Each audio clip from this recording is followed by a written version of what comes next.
Voices from Poland is an oral history project aimed at collecting stories from the ethnic minority communities in Poland. Poles introducing foreigners to their demographic, social and political situation often begin with an admission. Indeed, it sometimes comes almost in the form of an apology. Poland, they say, is an exceptionally homogeneous country.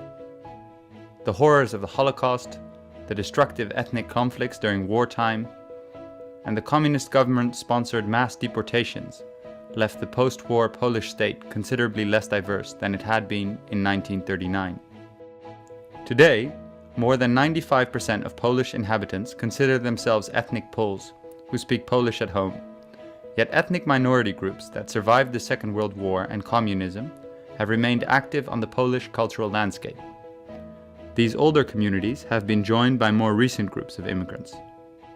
Over the course of about 6 months, Daniel Jezierski and David Liebers visited with the Lithuanian community in the extreme northeast of the country, the Lemko community in the Carpathian foothills, the Tatar Muslims on the eastern border with Belarus, among more than 10 other national and ethnic minority groups recognized by the Polish government.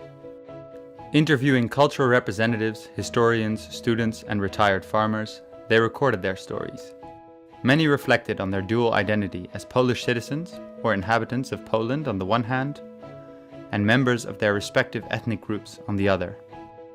In collecting stories from the ethnic minority communities, Voices from Poland distances itself from kitsch attempts at recreating a lost world, but instead portrays living, breathing communities that add to the cultural texture of an increasingly multicultural country. With the help of Humanity in Action Poland and the US Embassy, Voices from Poland has been published as a booklet that gives a panoramic view of minority life in Poland.